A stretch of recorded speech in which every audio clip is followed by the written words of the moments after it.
Good morning and good evening mga kamista. Welcome back po sa ating channel at ngayon nga po ay magbibigay tayo ng reaksyon dito sa bagong lumabas na katatapos lamang na press conference ni PBBM.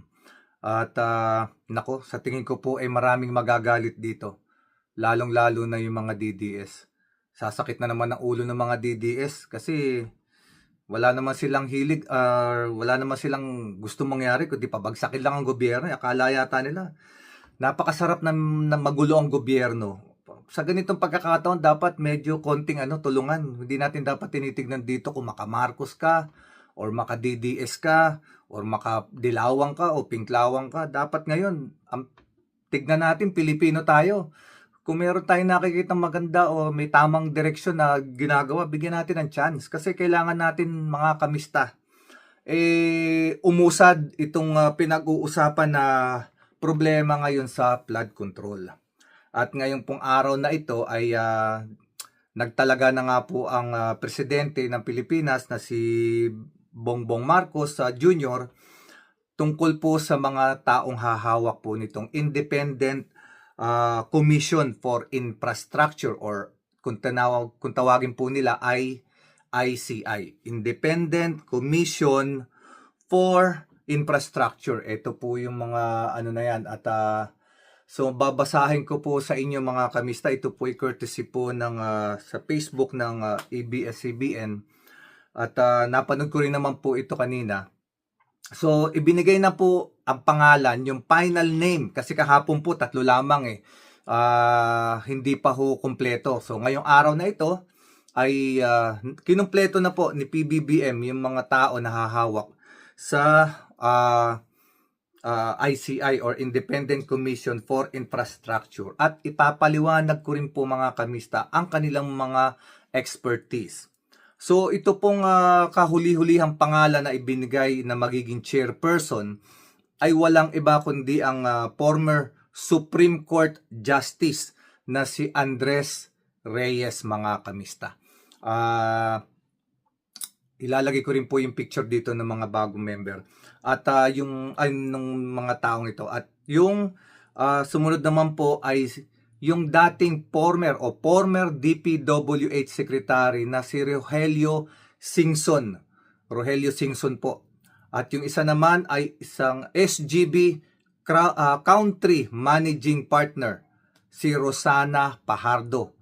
At ang kahuli-hulihan po ay ang special advisor po nung tatlong ito na si Baguio City Mayor Benjamin Magalong. I-explain po natin yan mamaya kung bakit kasama si Benjamin Magalong, which is ito po yung nararapat din naman. At dito siyempre sabi nga ho, dapat daw walang kasamang mga politiko, pero meron itong magandang reason kung bakit at dapat maintindihan ng mga Pilipino, mapa-DDS man yan or mapa-Dilawan, Pinklawan, kung ano man ang inyong political affiliation, you have to know kung bakit bago tayo magpuputak at magalit.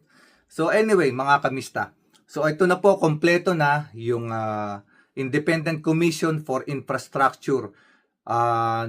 Yung mga tao mamumuno po rito. At meron po silang mga power. Meron silang kung ano yung kanilang magiging power para po magampanan itong kanilang trabaho. Unang-una, sila po ay pwedeng mag-conduct ng hearing. Pwede ho silang magkuha ng mga testimonya, mag-receive, tumanggap, mag-gather, at mag-review ng mga testimonya at mag-evaluate ng mga evidence at mga reports at information na necessary para doon po sa investigation na gagawain po doon sa mga maanomalyang mga project. At ito rin po, sila rin po ay pwedeng mag-issue ng mga subpoena doon sa mga witnesses. At po pwede rin po silang magdokumento, mag-produce ng necessary mga documents para doon sa kanilang mga findings at para sa investigation activities na po pwede po nilang mag-gather, ma-establish at ma-submit sa Department of Justice, sa ombudsman para po sa mga karampatang kaso na kanila pong mairerekomenda para po sa mga individual na iimbestigahan at para yan po ang kanilang power. So hindi lamang sila basta makapag-iimbestiga, meron silang mga kakayahan na makapag-rekomenda kung sino ang dapat kasuhan, kung anong kaso ang dapat ilagay. Kasi kung makikita nyo po, halo-halo po ng expertise ang mga taong ito. Katulad na lamang po nitong si tawag dito, si SGB Country Managing Partner na si Rosana Fajardo. Siya po ay isang accountant. So magagamit po niya yung kanyang expertise para po sa forensic accounting.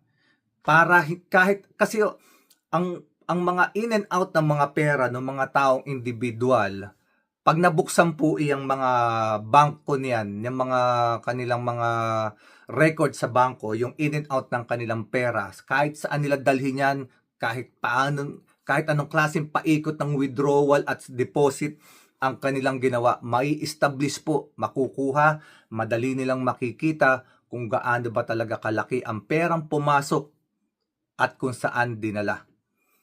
Yan po ang expertise ng taong ito na si Rosana Fajardo, and she can use all her connections, lalo na po sa kanyang expertise ng accounting.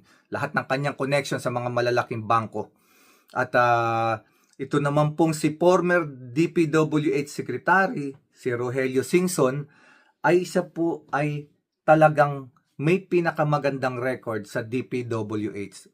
And it so happen lamang po talaga, mga kamista, nakakalungkot, na kung bakit naging kalakaran sa Pilipinas na pag may bagong naupo na presidente, ito yung pinalitan ni Mark Villar. Yun ang masama sa kalooban ko, kahit ako masakit sa kalooban ng kahit sino siguro. Kasi itong taong ito na si Rogelio Singson, siya yung may pinakamagandang plataforma na ginawa para makontrol ang lahat ng mga anomalya na nangyayari sa DPWH. And then all of a sudden, nung maupo si Digong, tinanggal po niya itong si Rogelio Singson at ipinalit po niya si Mark Villar na wala namang ginawa kundi pangalagaan lamang yung interes ng kanilang pamilya. Hindi ko na dapat pang i-elaborate. Alam nyo yan. Pagdating sa mga Villar, alam nyo na kung saan tatakbo. Alam nyo na kung saan dadaan ng mga kalsada. Alam nyo na kung saan magkakaroon ng mga road widening. Alam nyo na kung saan papadaanin lahat ng mga transportation infrastructure. Alam nyo na, mga kamista, dahil hindi kayo mga tanga, hindi kayo mga bobo. Alam nyo kung ano ang diskarte ng mga Villar. Alam nyo yan. Alam natin lahat yan. Pilipino tayo. Alam natin ang kanilang sariling interes. Lalong-lalo na yung nanay niya na maliit.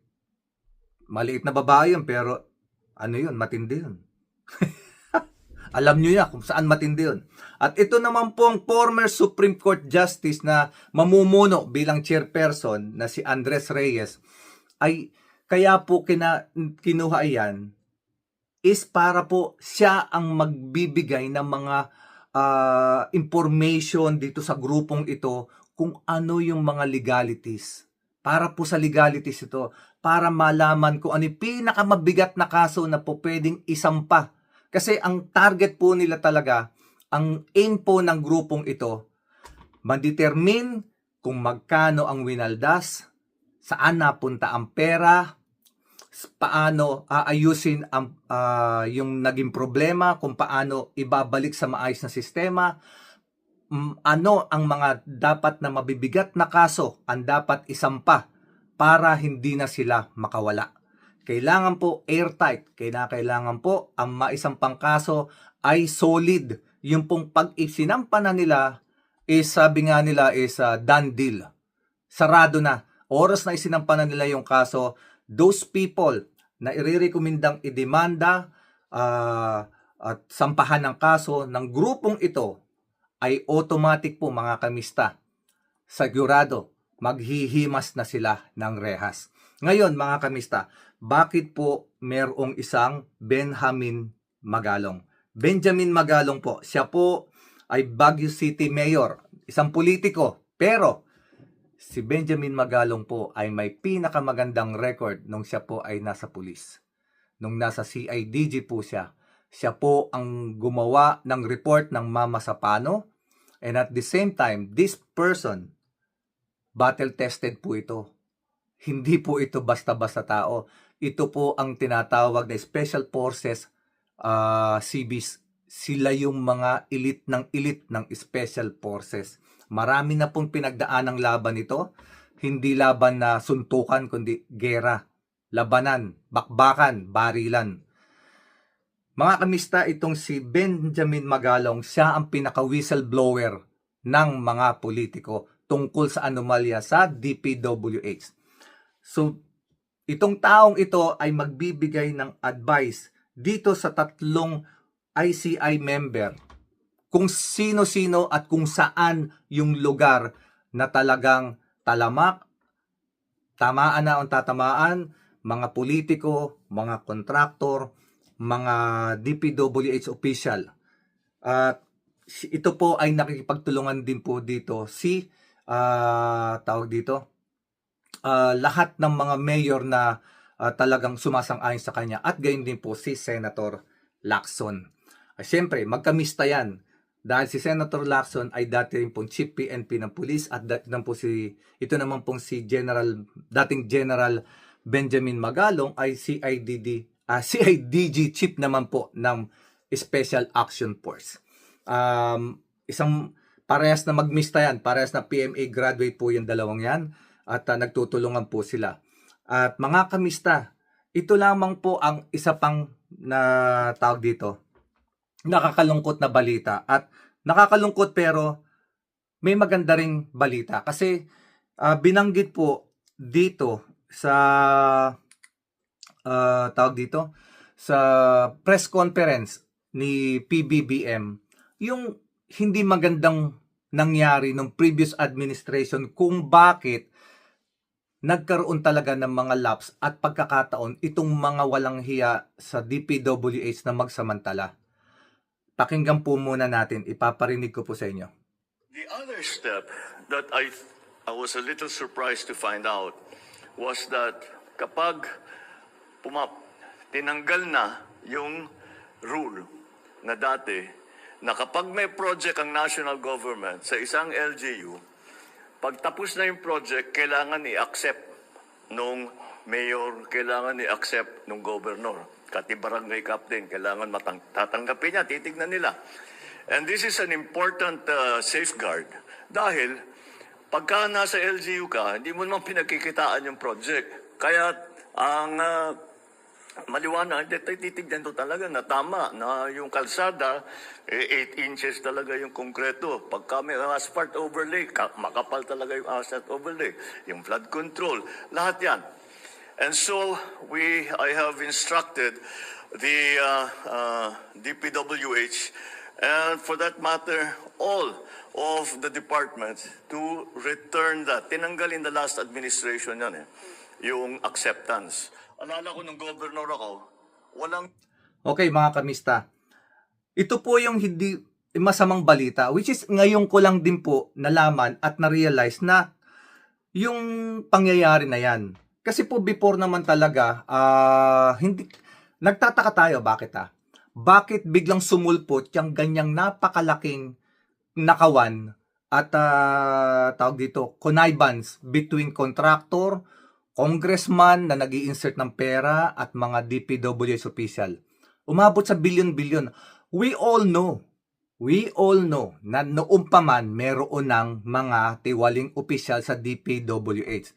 Marami tayong naririnig na kwento. Kahit ako, I personally heard stories ng kalokohan ng mga taga-DPWH before. Meron akong isang kwento na may kwento lang din naman sa akin. I don't know how true it is, pero sabi nga, kung walang usok, walang apoy. Isang kwento na noong ako'y nag-aaral pa ng college, meron kaming isang kaibigan na meron silang kamag-anak na nagtatrabaho sa DPWH, yung kanilang kamag-anak na ito. At yung anak nitong kamag-anak nila ay binibigyan niya ng project. Halimbawa, pagkakailangan ng pera ng anak, sasabihin ng anak sa tatay na taga-DPWH na mayroong katungkulan. O, tatay, kailangan ko na medyo malaking pera kasi malapit na yung aming ganito, ganyan, ganyan. Ang ginagawa daw po ng tatay na ito ay binibigyan ng trabaho yung kanyang anak. Halimbawa, asphalt laying daw po. Maliit lang naman daw po kasi sabi lang mga 1 kilometer lang daw na project na asphalt laying. So, itong batang ito, meron na kagad siyang business name, ay pinapasok doon sa tatay niya mismo at yung tatay naman niya ay bababaan siya ng isang project na asphalt overlaying na 1 kilometer. Boom! Sapat! Ayos na raw. Kumikita na yung bata ng kalagang kalahating milyon. Pero nung time na yun, malaki na yung kalahating milyon. I'm college ako noon. And that was, 30 years ago. O 35 years ago. So, ganoon. Alam na natin, meron ng gawaing ganoon. Pero, pagdating sa mga big projects, wala tayong nababalitaan o nakikita at ganyang kasama na problema. Marami tayong nakikita pagka malaking project na maaayos, magaganda ang quality. Pero, recently mga kamista, nakikita natin ang pangit na talaga ng quality sa paggawa ng kalsada. Nakita natin mga tulay, ang pangit. Yung mga overpass na ginawa, ang pangit. Kahit sa amin ho sa Bulacan, napakapangit ng overpass na ginawa sa Malolos Crossing. Saka naman nakakita na pag dumaan ka sa overpass, kumakalampag. Matatakot kang dumaan. Matatakot ka talagang dumaan. Ibang klase dun. Ito pa mga kamista. Yung sinabi ni President Marcos na ito raw po palang safety measures na ito na tinanggal noong previous administration, ito po ang dahilan kung bakit nagkaroon ng lakas ng loob itong mga taga DPWH at mga kontraktor na magsabwatan na paulit-ulit nang lalagyan ng pondo pero tapos na or hindi naman ginagawa. Mga project na hindi tinatapos, mga project na substandard, tapos ilang araw lang sasabihin tapos na, meron na magse-certify. Bakit? Kasi po tinanggal nga po nung previous administration itong itong safety measures na bago bayaran ng accounting ng DPWH, dapat merong pirma ang mayor noong lugar kung saan ginawa yung project. At kung halimbawa itong project na ito ay nasa Bulacan, dapat yung mayor ng lugar na ginawa yung project ay pirmado niya na ito ay nagawa ayon doon sa specs na dapat gawain at sinecertify din ng national government, ng local government ng governor o governor's office ng kanyang engineering office na itong project na ito sa ganitong munisipalidad ay natapos nga at ginawa. At dahil nga po tinanggal, nagkaroon na po ng shortcut. Itong mga kontraktor at DPWH official ay nagkaroon na ng lakas ng loob na gumawa ng kalokohan.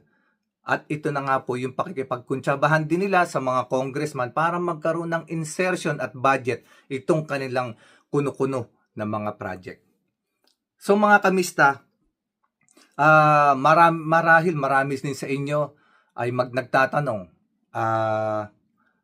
kung paano masisilip, paano ba, kasi mayroon ding batas ng sa SALN, hindi naman basta-basta napapabuksan yan. Hindi kasi may nagkaroon nga ng panibagong batas. Pero itong batas na ito na SALN, kaya hindi rin nahihirapan din ng gobyerno ngayon na masilip sila dahil itong pagbubukas po ng SALN ay nung nakaraang administrasyon din po nangyari na bago umalis sa pwesto itong si Duterte, meron na naman siyang ginawa sa kanyang mga ombudsman. Nagpalabas po sila ng Memorandum Circular number 1 year 2020 issued by the Office of the Ombudsman during the Duterte administration na yung access sa SALN ng mga opisyal ng gobyerno ay restricted. Nakita nyo na mga kamista. Wala tayong sinisisi rito pero kinakailangan malaman bakit nagkakaganon. Iyak na naman kayo sigurado mga DDS kasi yung tatay na naman ninyo may katarantaduhan dito, pasimuno yung gobyerno na rin ng tatay nyo. Hindi mapabuksan ang mga salin ngayon dahil bago siya bumaba, napagawaan nila ng panibagong memorandum na restricted ang pag-open ng salin ng sino mang government official. Oh, itong mga DDS na to, ang hirap sa inyo, gusto ninyo pababain sa pwesto yung si Marcos, pababain sa pwesto kung sino pa man. Lahat na lang na nasa gobyerno gusto nyo pababain, pero ang gusto nyo ibalik yung tatay ninyo at yung mga kasabwat niya na mga siraulo rin at mandurugas. Ano ba kayo? Hindi ba kayo mga Pilipino? Pucha, sa ganitong pagkakataon, pairali naman ninyo na kayo ay Pilipino. Hindi dapat pinaiiral dito kung sino yung idol lang ninyo. Kailan ba kayo magkakaroon ng liwanag at kailan ba kayo magkakaroon ng konting utak? Mga itong mga DDS na to, kahit kailan kayo, kalug ang utak ninyo eh. So ngayon, naintindihan nyo na mga DDS kung bakit nahihirapan. Unang-una, kaya kumalat ng malaki ang problema sa pagdating sa infrastructure project. Pinalitan ni Digong itong magaling na DPWH Secretary na si Rogelio Singson. At ang ipinalit niya ay si Mark Villar na wala namang ginawa, kundi padaanin lang lahat ng mga tulay, kalsada sa kanilang mga property. At nangyari pa, bawal buksan ang salin. Naggawa sila ng memorandum number 1 noong 2020 na nire-restrict nila ang pag-open ng salin ng lahat ng government official. Bakit? Kasi palabas na sila eh. Paalis na yung grupo ni Digong. Kailangan maprotektahan niya lahat yung sarili, yung kanyang mga kaalyado, pati yung sarili niya. Kaya nga hindi makapagbukas-bukas ng salin kay Sara Duterte dahil doon sa kanyang mga nawawalang pera. Kaya nga siya gusto i-impeach pero hindi mapabuksan. So meron pa. Hindi mapabuksan ng salin. Tapos tinanggal pa yung mga safety measures para sa mga infrastructure na ginagawa sa mga bayan-bayan, sa mga lalawigan. Di nagkaroon ng kalokohan yung mga DPWH at saka yung mga congressman. Nakakita sila ng pagkakataon kung paano makapagnakaw ng bilyon na bilyon. So mga kamista, wag natin pabayaan ito. Kailangan may makulong. Kailangan may managot. Hindi po pwedeng matapos itong gano'n. Suportahan natin itong ginagawa ng gobyerno. Merong independent body na mag-iimbestiga. Paniwalaan natin to. Bigyan natin ng chance. Magsisimula pa lamang. At suportahan natin yung mga magagandang mangyayari. Di kung hindi mag-click at nakita natin na merong hindi maganda, tsaka tayo magsalita. Hindi yung mag-uumpisa pa lang, gusto natin sirain agad. Yan, utak ng mga DDS yan, lusaw eh. Mga DDS, kamusta na kayo? Balita ko yung tatay ninyo, wala na raw sa sarili pag-iisip. Okay, hanggang dito na lang mga kamista. At kung naibigan po ninyo itong ating usapan ngayon, reaction natin, paki-subscribe, like, and share mga kamista. Huwag po natin kakalimutan na ipagdasal po natin ang ating bayan. At huwag din po nating isipin na matulad tayo sa Indonesia, sa Nepal. Mga kamista, hindi po maganda kung magkakaganon din ang ating bansa. Mas maigi na umikot na lamang na sistema at kung trying hard naman yung gobyerno na baguhin, bigyan natin ng chance. Pero syempre, kinakailangan maging aware tayo sa nangyayari. Pero hindi natin kinakailangan umabot sa sistema na nangyayari sa Indonesia at sa Nepal na ngayon halos wala na silang gobyerno, lalo-lalo na itong Nepal, at magulo na ang sitwasyon, wala nang namumuno, hindi na alam kung sino ang susundin, nagsusunugan na. So ngayon sirang-sira lalo ang kanilang economy. Hindi rin nakatulong dahil mas lalong naghihirap ang mga tao dahil wala ring trabaho saan kukuha ng suswelduhin ang mga mamamayan? So hindi natin kinakailangan maging barbaric mga kamista. Ang kailangan lamang natin ay hindi natin kinakailangan manahimik. Magsalita tayo, iparamdam natin sa gobyerno na ang mga Pilipino ay nakikialam at kailangan natin ng maayos na sistema para sa ganun po sila mismo sa gobyerno ay kumilos din para baguhin at ayusin at pagandahin ang buhay ng mga Pilipino. Against tayo sa violence, pero pro tayo sa pagbabago. Kalampagin natin ang gobyerno, ipaalam natin sa kanila na hindi po pwedeng walang managot. Hindi po pwedeng walang makulong. Kailangan may mga opisyal ng gobyerno na makulong at managot at mabawi ang pera ng bayan at ibalik para sa mga infrastructure project ng gobyerno.